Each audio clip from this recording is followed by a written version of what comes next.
Hi mga Frenny! Napakasimple ng recipe natin ngayon, pero nais ko pa ring ibahagi sa inyo para naman lahat tayo ay sexy at healthy. At paano nga ba ang tamang proseso nito para makuha natin ang swak na lasang hinahanap natin? Ayan, at napakaganda ng ating ampalaya. Ito ay nahugasan ko na rin pagkatapos kong mabili.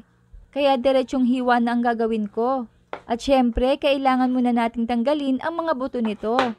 Surprise! Pahinog na, 'di ba? Ganito yung maganda para less pait. At isa pang technique ang piliin nyo dito mga preni ay yung ganitong balat. Malalaki yung kurbada niya or alon-alon or kung ano mang tawag dun. Hiwain lang natin ng maninipis lang para madali itong lumambot. At para sa kompletong listahan ng mga sangkap ay panoorin ang video hanggang dulo. May kamatis, hugasan at tanggalin ang buto. At sibuyas, ganitong hiwa ang gagawin ko. Choice nyo na po kung anong nais nyo. At ang kamatis naman ay hiwain ko lang ng small diced. Ayan, at ilipat sa bowl dahil ito ay pipigain ko lang ng bahagya para lumambot.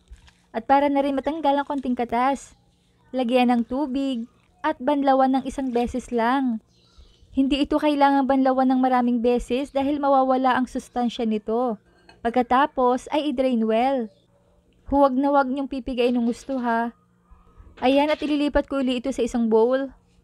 At bago yan ay magluto muna tayo ng pwede nating idea na kasama ng salad na ito.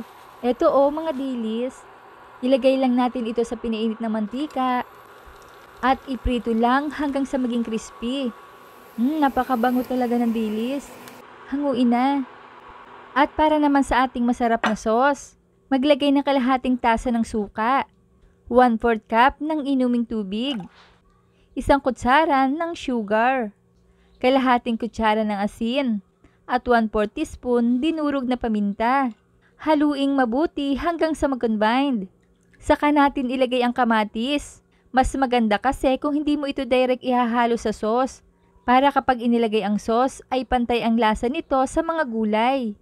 Ayan, at haluin.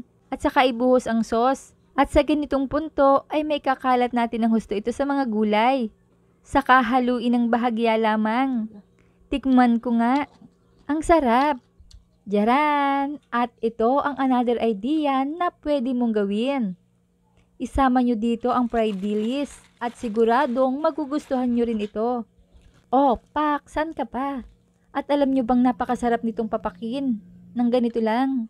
At ang maganda pa dito, napakasustansya naman talaga.